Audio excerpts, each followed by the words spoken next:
Thank you for tuning into Sydology 101. I'm your host, Sydney Robinson. We'll get into the challenges of the dental industry, empower leaders to inspire their teams, and foster collaboration between office team members and practice owners. Together, we'll find creative solutions to get shit done. Hello, everyone. In this episode, I am joined by Laura Johnston. Laura is the founder of My Dental SOP and a leading voice in helping dental practices create clarity, consistency, and confident teams through proven systems with years of hands-on experience in dental operations, leadership, and she specializes in turning everyday chaos into streamlined workflows that support growth, accountability, and better patient experiences. Laura is known for simplifying complex operations into practical, easy-to-follow processes that help practices train effectively, lead with confidence, and scale without stress. Through My Dental SOP, she empowers dental teams to move from reactive to intentional, so practices don't just run, they thrive. Words can't express how thrilled I am to have such a beautiful and inspiring soul join me in today's episode. So I hope you guys enjoy, and let's get into it. Hello, everyone, and welcome to another episode of Sydology 101. Y'all, I am super giggity. Y'all know I've been on this whole life journey, trying to be a better person, but also I am a new business owner. I've always been a leader, project manager, operations, all the jazz. But in this journey that I've been taking, I've been getting to know so many cool people, and I am so thrilled. Y'all heard the bio, to be joined by someone who's really big in dentistry. We have Lori joining us, and I am so excited to have her on the episode. This is like a really big moment for me, Lori. So thank you so much for joining. Yeah, no problem. I am so excited to be here with you, Sydney. Yeah, we've been in and out of each other's space a little bit. So Yeah. thank you for having me. Being in this Yeah. space with you is exciting for me as well. So, and we're both Yeah. very passionate about the topic, so I know it's going to be fun.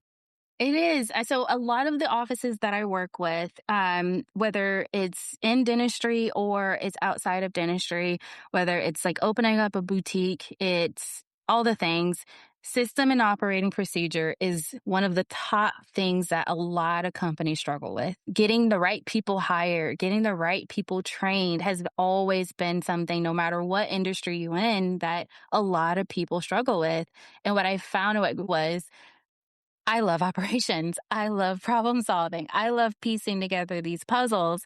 And for the first time, I went to do and met these really cool women, and your name just kept popping up, and I was just like, okay, I know this person in the background, but now I actually want to get to know and really put myself out there. And you have just been so welcoming, and already we've done 2 calls together.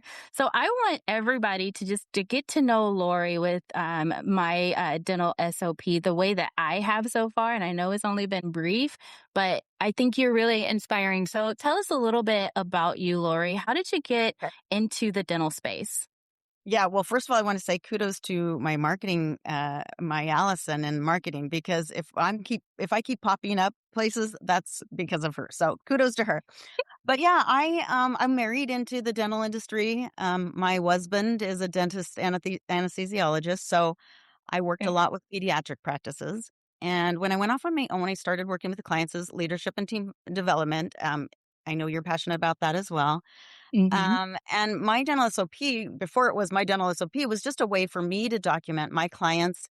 And it just really took on a life of its own. So it turns out, as you already said, it's really needed across the board in dental industry. And so we work with dental teams, dental consultants, and dental vendors. But yeah, I mean, I just realized at that time, this was only 2.5 years ago. And at that time, really wasn't a tool in the dental industry where you could document your workflows in a way that it became a training path that you could get your staff aligned, and on the same page. So that's kind of like my backstory. Um, but, there's so many great resources out there, right? Like you Yeah. have been a part of and working in the industry in some really cool ways. And so whether someone's going to your training or my training or another Mhm. training, whatever they're doing, Yeah. you're going to come away with some incredible pearls, right? But where does Right. that information go? How does it Mhm. become a part of your organization once you learn these pearls? So Yeah. training, a template, none of that is any good if you don't customize it for your practice. So Yes. Or like something that you and I was just talking about too is, as we get into just people part of it, everyone's like, oh, well, I got to hire. Oh, I have to, this person just isn't meeting expectations. And I find that sometimes you got to fix the system before you can try to fix the people. And if I want to mentor, if I want to coach somebody, but my systems are broken or my software is broken, then how are we supposed to get them where we need them to be when they're being handicapped? And so, well, yeah, I love that yeah. you said that because so many times our team members feel unintentionally shamed, right? I don't know Hmm. if I used that term with you before, but they don't know what they don't know, and if they're not set up for success, like the system is setting them up for success.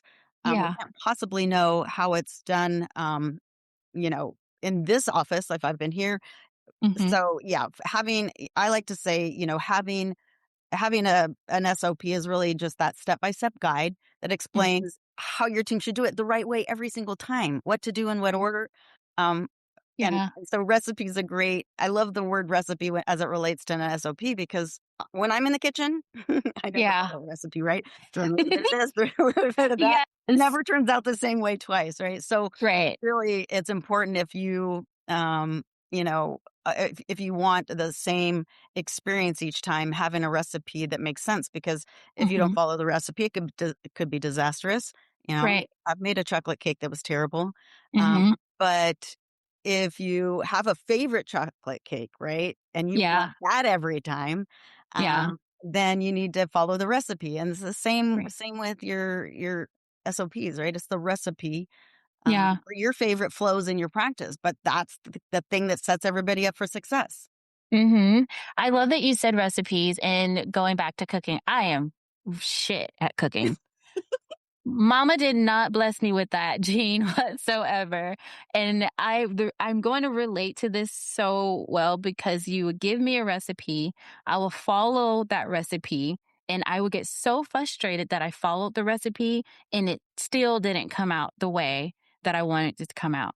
And so that's where we have those. And some people are just like, well, we have these SOPs, we have the recipe, but why is it that this person can't? And it's going to go back to, this is a foundation. This is just how we keep things organized. This is our way. However, sometimes you may have to add a little bit of salt into it, or sometimes you have to problem solve. Okay, when your software doesn't do this, then you do this.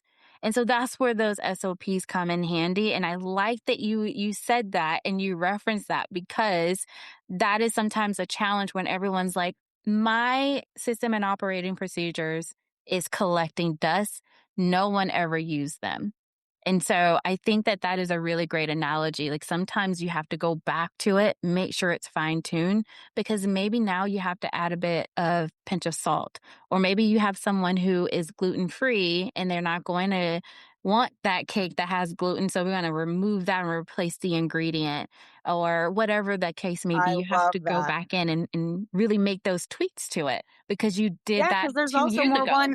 there's also more than one chef in the kitchen, right? Yes, yes, yeah. You may have Yeah. a Sydney who I don't even like recipes. I'm like, I think it's supposed to look like this, so let me just shoot my shot. But I'm going to figure it out along the way. I know what the goal is. When I read it, the goal of this is make a chocolate cake. Okay? The I know that it has to be 2 layers. I know that I need milk, eggs, whatever you put in chocolate cake. See, perfect example. I don't know. I just know it tastes good. Right, right. But But you're I right, need like, what these. is the result you're looking for? Because Yeah. you're right, you have to have the right pan. Did you want it multi-layered?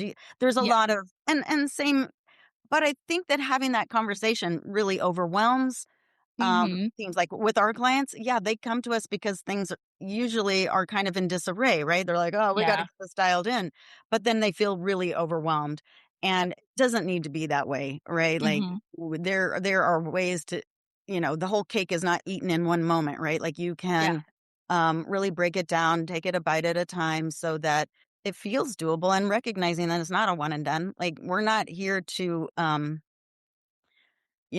at least in my organization, we're here to make it easier, not to make it more complicated. But I think when you Yeah. just use the word SOP and they're just like, what's an SOP? Standard operating procedures? Oh, that sounds horrible. Yeah. That's I don't want to Yeah. do. That sounds like HR. I love that. You just said something about overwhelm. So, a lot of times when I start working with an office for the first time, the question that I get is, where do we even start? Yeah. As you were going in and you were building this software, how did you know like, what was your thought into creating my dental SOP to help reduce that overwhelming feeling or where to start? Well, so when I first started, Hmm. I created just the templates, right? Just like so that we're not starting from scratch. Hmm. And I just started adding to those templates as I worked with more clients and realized some of the pain points. Okay, well, so that's how I built it, but that's how I recommend the team build it too. And I also Hmm. recommend that they engage their team because um, Yeah. uh, of course, not all of my clients choose to do this, right? Some of them choose to, Yeah. the office manager takes it on, or, the practice owner takes it on. But I think it's important to get everyone's involvement so that everybody's bought in. Hmm. Um, but yeah, that starting, like, I guess I would take it two different ways if I was taking on a new client. First is finding out what they have. And Yes. and you had talked about this. I think it might was actually before we started recording how just getting those what you have Hmm. together, having a staff meeting, everybody sitting around, print them all out and just Yep. really talk about it. Like, Yep. we have these systems, we haven't looked at them in a long time. Are we doing it this way? If not, Hmm. should we change it or should we do it this way? Right? Like Yeah. what's working, what's not. And to me, really starting there, like really just getting to the root cause of the daily confusion, like maybe where the mistakes keep happening, where the constant interruptions keep happening, right? So just having that conversation is the best place to start. You got to start there where everybody's kind of bought into that discussion and gets to share their experience. Like, this part sucks for me. And Yeah. if it could be this way, it would make a huge difference in my day. And if the rest of the team does not know that, Yep. you don't know what you don't know.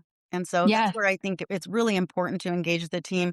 I always recommend that you have, kind of an SOP champion. By the way, that does not have to be the practice owner. In fact, probably shouldn't be. Um, Please this, say that again for the people in the back. Oh my right? goodness. That's usually the bottleneck.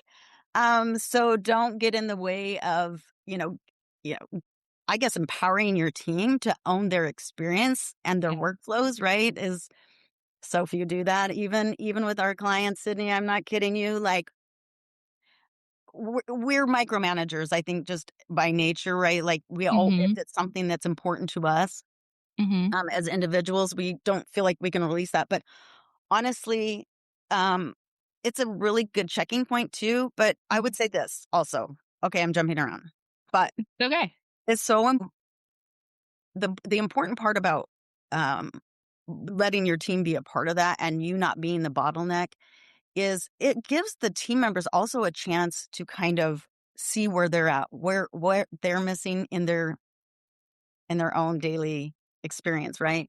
Yes. And how that impacts other people. Yeah. One of the things that always worries me is there is this process kind of does that kind of shaming thing, like where what if I don't know what I don't know? And Yes. what if I can't, what if I can't actually document what I'm doing? Th- that's what I don't want to happen. This is a Mhm. very common problem. If there's one thing I can leave everyone with, this is a very common problem in every business, Yes. not just in dentistry. Yep. Every business needs SOPs. What percentage out there of them out there have it? I can't speak to that.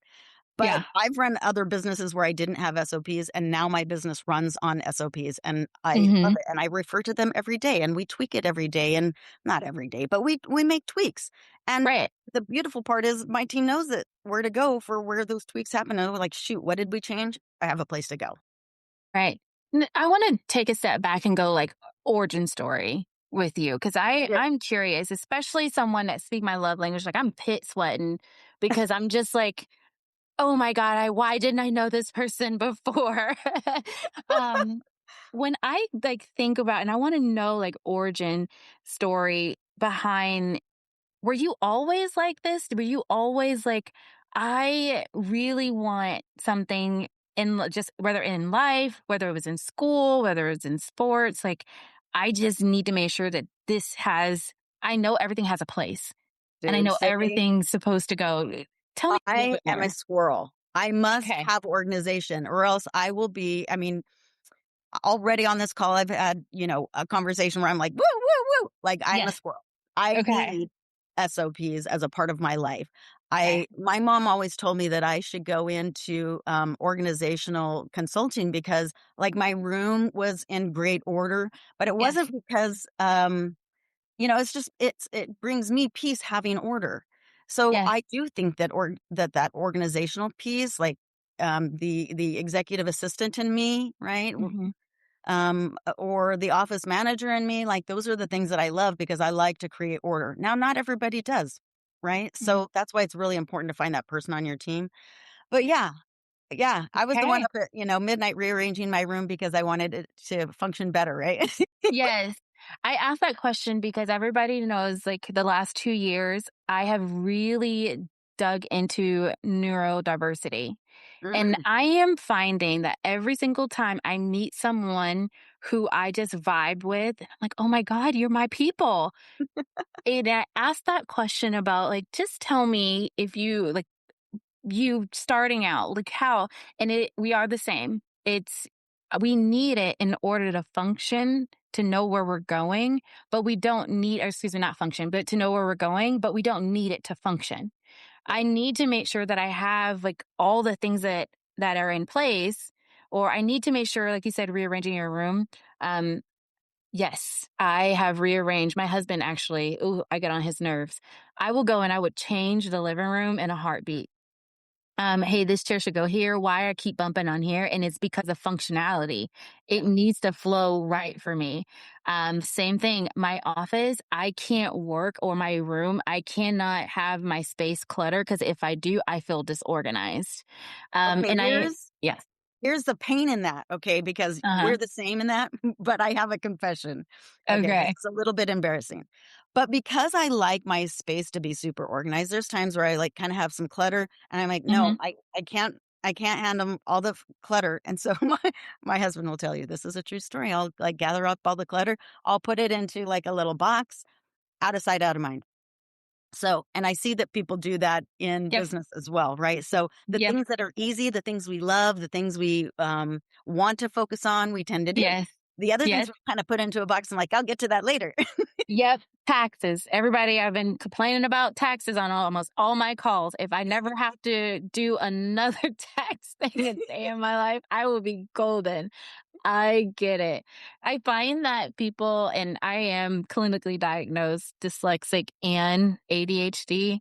And that's why I really wanted to learn more about just me and how I got into this neurodiversity whole thing.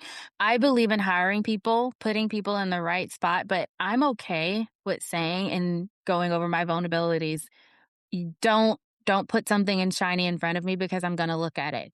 I have to turn off all of my notifications. I have to if we are working on something and 14 different things pop up, but the most important is I was working on this SOP, I'm gonna not pay attention to all those things.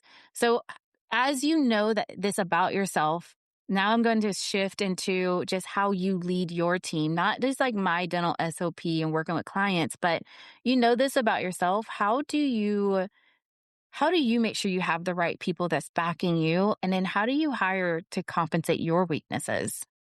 So, that's an excellent question. I've been really fortunate, but well, let me start with the fact that you said it. We have to know ourselves. We have to admit our weaknesses. We have to be, the best leadership is vulnerability, right? You have to be able to share what you're not great at. And that's why I hired you, right? So my team definitely knows my weaknesses. I'm not afraid to admit them. And I have hired people that are amazing. They help me stay focused.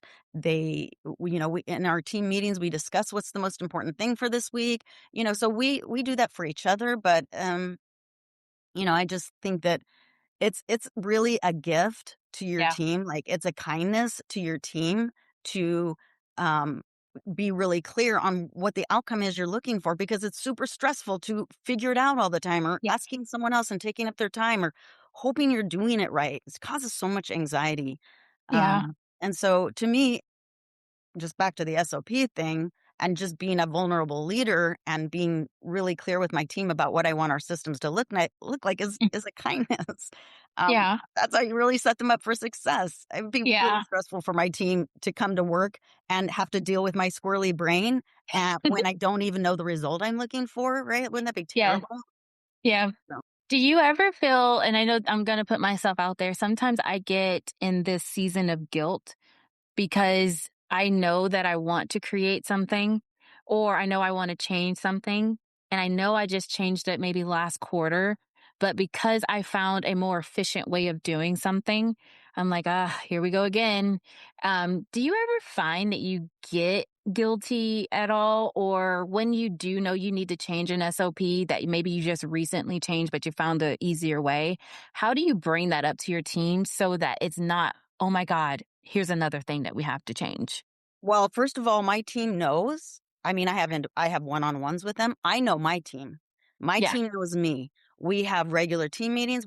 I have one-on-ones with them. Like, there's no secrets in our business. Like when we Hmm. come together, we we're there to support each other. Yeah. So, having said that, I'm not afraid to bring something up, but they're not afraid to say, "That's dumb. We're not doing that." Yeah. But in a way that makes sense, not because they don't want to do it, right? Yeah. Because I've gone into dental teams where they're like, "Yeah, we're not doing that," but they don't Yeah. even know what they're not doing. They just don't want something new. To me, Right. that's the culture that you've already started. So you have to develop a culture of, I know, like, and trust you. And Yeah. it has to exist with everybody on the team. That doesn't mean you have Yep. to love each other, wanna hang out after work. It means Hmm. that you are involved in the common goal. You want the best possible scenario at work because you wanna come to work liking it and not go home Hmm. going, "I can't believe I have to come back to this place tomorrow," right? Yes. Yeah. So, it's really that's a culture question, really, Sydney. Like, Yep. when I bring something to my team, um something squirrely, they'll tell Yeah. me that's squirrely. When I bring something cool, they're like, "Oh my gosh, that's amazing." And we get to Yeah. talk about it. Okay, now how do we implement it? So, Yeah. it might be a little bit different because I'm not a dental practice, right? Right. Um, but, so internally, it might look a little bit different for a dental team. I try to keep that in mind as I see how my business functions with it versus a dental Right. practice. Um, Yeah. but I And have I think it's cases. the same in dentistry. I mean, I do believe that question is more of a general question, but I think also just in dentistry in general, I think that piece is missing. Because if I am the OM or I am the dentist, I'm clinical, I'm working with my patients, I have an idea, but I don't have time to really execute it because I'm doing a root canal. So if I could put people in the right seat, right place, I can hire someone who is like a Lori in Sydney, who can help me with the organization part of this. Or opposite, I need an executor. I need someone. I'm the visionary, but I need someone that's going to execute it. I think that goes back that what I'm finding in dentistry, because everyone knows I think outside the box here, is that we are missing that piece of being able to hire people that's going to compensate those weaknesses, but also hiring people that is open to change. And so I know I mentioned that I get and this is an internal thing, but I beat myself up about it and I feel guilty. But in all honesty, I'm not going to stop going to my team with those ideas. And I think in dentistry, some offices miss that piece. So, 2 parts, and I want your opinion on this because Yeah. it's something we kinda struggle with internally too. But the first part of that is we work with a lot of startups. And Hmm. so the sad part is the reality in a startup is, what's the first thing you need? You need your assistant, and then you need your hygienist, and you need all these clinical. You're building the clinical side, you hire someone to answer the phone. Yep.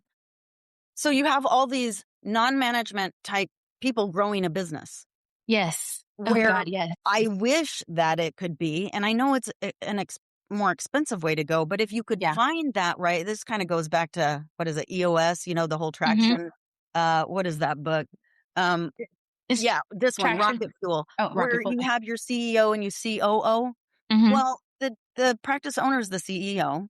Right. They need a really good COO. If they could hire an office manager first who could help design, not just, hey, I did it like this, but design Right. the systems around the way the practice owners, and then hire to that. It Right. happens backwards in dentistry. It makes me Yes. crazy. Okay, so here's my question, Yeah. because you've worked with a lot of existing practices, and you've Mhm. done a lot of front office coaching and consulting. So when that's how do they start? How do you build backwards? Yeah. Uh, That it's because I am dyslexic, I think that is my superpower. Is that oh, yes, and don't get me wrong, I love working with a startup. I have to just make sure I repeat what you said that I find in startups too. Startups usually come to me 2 years into it and are like, "Okay, now we need this." Well, you needed it back when you started. And so I'm going to say this. I get a lot of people that ask me, "Well, Sid, when do I bring in an office manager? Or when do I bring in someone like a Sydney who can help me build my SOPs, help me hire all those things?" That is the time to do it. Like you said, I know that is expensive. Think about your return on investment. Think about is it return on income or is it return on time? If we're able to get these things in place now, then the Susie that I hired, Susie's going to stay with me 7 years later, as well as those three DAs, because we helped build this together. So I'm going to make sure that everybody knows that I agree with what Lori said. Plan that out in your budgeting. If you can plan that out before everybody gets so caught up, and I don't know what these business consultants is telling people. I don't know because that's not my area of expertise. But maybe ask the question, I want to start off with this salary. How do I build that into my budget so that I can start to blah, blah, blah, blah, blah. So that's going to be my little tip to that. Then yeah. I would like to answer that question. How do you, I have a practice who started up, they're 2 years into their startup, they're growing, and now they're just like everything's chaos. Everyone does whatever it is that they want to do. I always go back to the foundational principles. I want to check my SOPs and my software first. I want to identify those problems. And how I identify those is, what do you want your practice to run like? What do you want your patient experience to be? What is your ideal team? What is it that you need in order to accomplish that? Let's answer those questions first. That's going back to your mission, your vision, your core values, the Mhm. practice goals. Where do you see yourself? That's how we're going to look at that, is by going back in and figuring out who we are, who we want to be, and how we want to get there. Then we can go in and say, what software or system do I need to support that? Do I need, if I know that one of my goals is I have an office that doctor wants to step out of clinical, that's the end game. So how am I going to get there? Well, first off, what are our SOPs? So if you're gone, you're on vacation sipping mojitos on a beach, are you going to get a bunch of phone calls? And if you are, what are those phone calls? Is that something that we can simply train someone on? Is that something if we just fix the SOP on? Is that something we get a software that can help solve that problem? Is it a people thing where we need to hire someone that can then go in and they can do this because checks never got posted because only one person posts checks, only one person answers phones? So I'm going to reverse engineer that. And I think that what we need to find out is what our end game is, because I always start there. What is the end game? What does success look like? And then I always work backwards to begin with. So I love those offices. Work Yeah. backwards. Yeah. Think about where you want to be and then build how you want to get there. Well, as much as we're basically the software solution, right? Because Yeah. you can have your SOPs in a lot of places. You can have them in a binder if that's how you operate. You can have them in a Google Drive. You can have them in all these places. Hmm. But um but that piece is really important. Hiring someone who can help you get those systems in place, but not just get them in place. Like, Yeah. So back when I first started too, I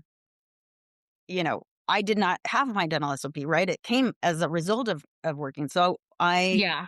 had the Google Drive full of a bunch of resources that I gave to my clients. But Mhm. one of my clients, I've been, and this happens more than once, where the office manager is the only person who knows how to run the practice, Yep. and sometimes they're really proud of that, which actually freaks me out.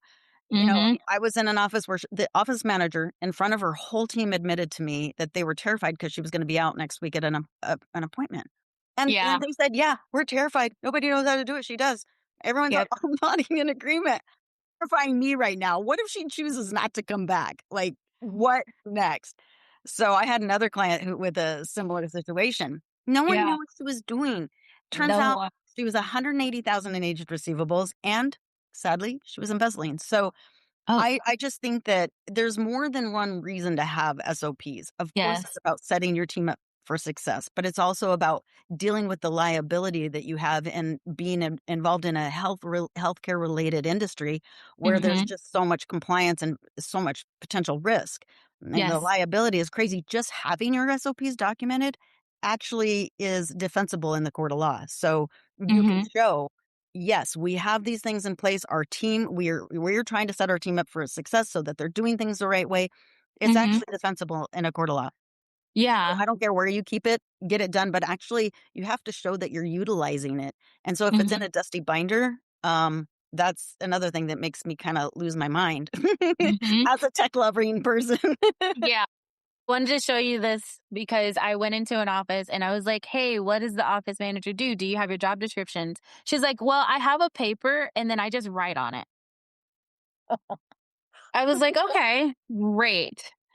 How so Oh, I love that you mentioned that because there are a lot of offices that have that dusty binder or the office manager and you saw how light that was.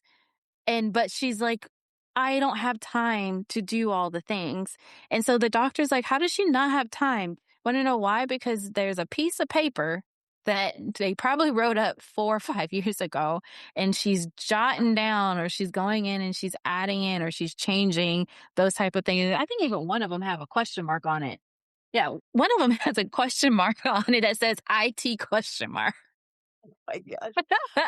Yeah, I don't care where you keep it, but you're right. The Yeah. binder's ridiculous because it's not accessible to everybody, Mhm. and it's not searchable. So we live in a Yeah. digital world. They should Yeah. be digital, so that you can search and actually find the Mhm. answer you're looking for. And also, the practice manager, the Mhm. practice owner, they should teach them when they come to them for with a question.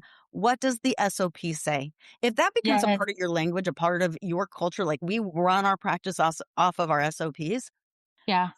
And I was chatting with someone, SOP does not have to be a dirty word, right? You can turn it into lots of different things, service oriented practice, whatever you want to call it. Yes. Just knowing that it's kind of like the Bible of our practice that makes things run, fluid, that we have a good flow. Yeah. I had to switch it up with an office. They were so nervous of me coming in there and it was just like, oh, we, like you said, dirty word SOP. And so I was like, I got to use my girl tricks on this one. So I just inserted their name and I was like, okay, what is the clarity way? How do you want this to go?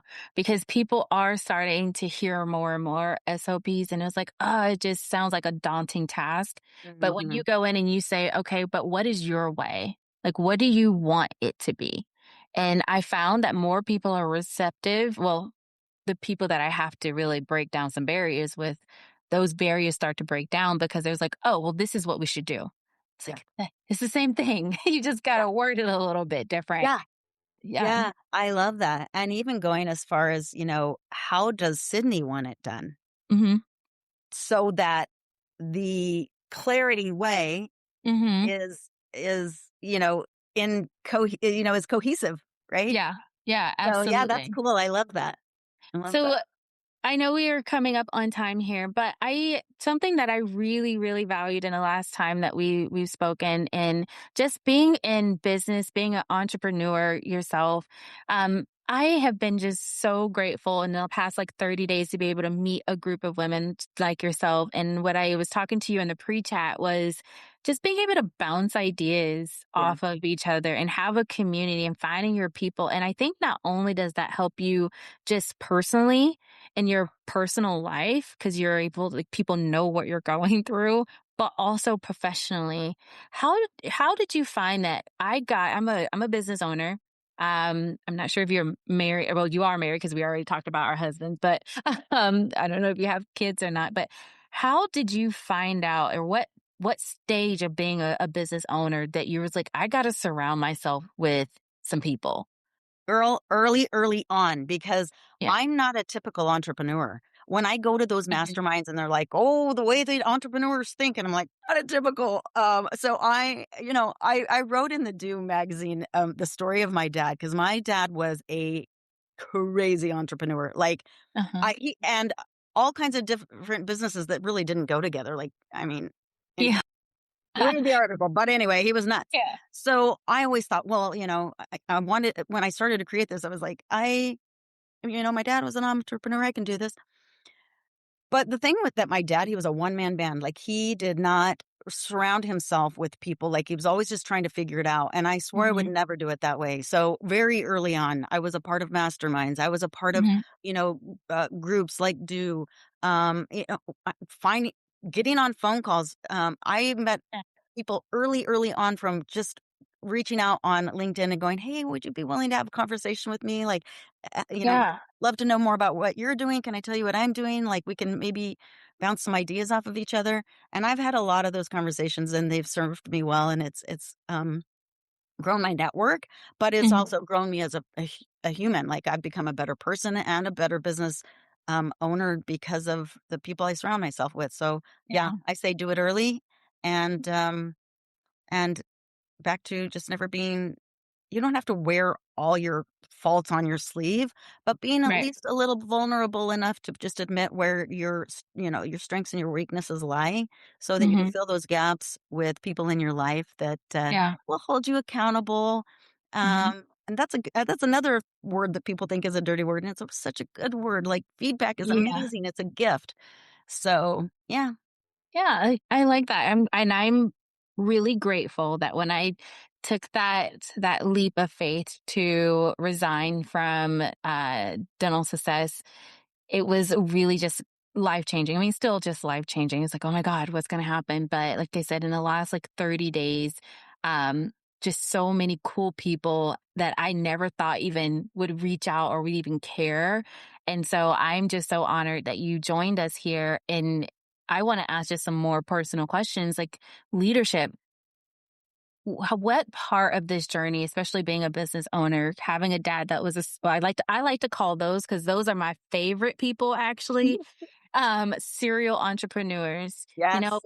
when did you or how did you identify what type of leader you wanted to be? Well, so back to my origin story, I was working around a lot of pediatric practices and not to put anyone down, but they're large teams. There was a lot of leadership issues. Their clinicians were not, they're just not always leaders. And it's the hardest part of running a business is managing people. Oh God, So yes. I actually took a lot of courses. I became certified in a couple of different leadership. I looked at myself as a leader. I took those assessments for myself. Where were my strengths? Where were my weaknesses?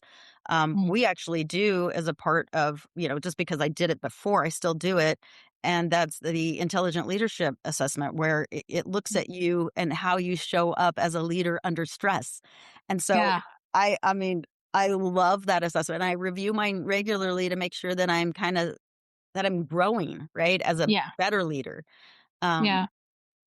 so that's kind of where I started. I end up in my dental SOP accidentally. I Oh, studied leadership on purpose. yeah.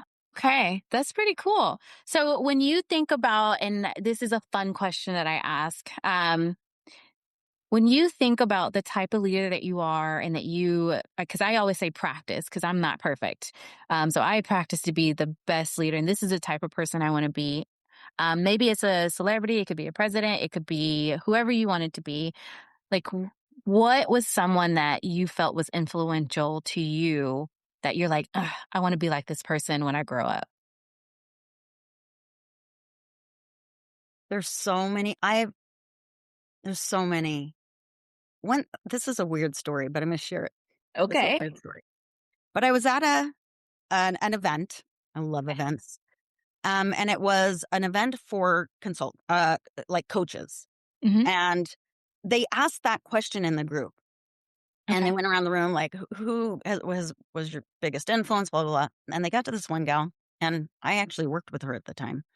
Oh, And so she said, uh, um, no one's really been there for me. I've had to do everything on my own. She's like, I created mm, this business from nothing when I had nothing.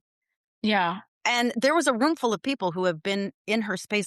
As a person who worked with her, I know very specifically who some of those people in the room, and I just thought it was Oh, shocking to me. oh, So, of course, we all have to do so much to create our own story, right? We of do. course. But if you don't recognize that it took an army behind you to make Shiznit happen, Mhm. so one person that Like would be this tough kid. to answer. That'd be so tough to answer. It's like the person who's like listing off people and then they didn't list, another 10 that. So Yeah. I've just been really fortunate to have really incredible people.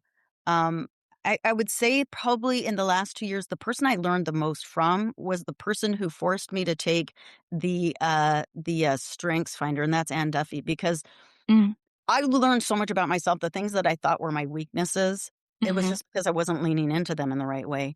And here's a lady who, created her business kind of on accident, Yeah. um, but yet shows up, in a really cool way as Mhm. herself, and is always honoring the people around her. So I would say Yeah. that in the last couple of years, um, she's been a true light, like, in my journey. But then again, look at all the people that are, she surrounds herself with.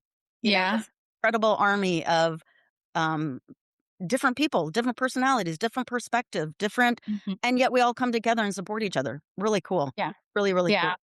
That is a good one. I did not know, um, had no idea, know nothing. Vanessa was the one that was like, "Oh, you should go here." And I went for the first time, and I really was just so, I don't want to say shy, because I'm not a shy person. I'm just introverted. Like, I can talk to anybody. It's just I gotta want to talk to someone.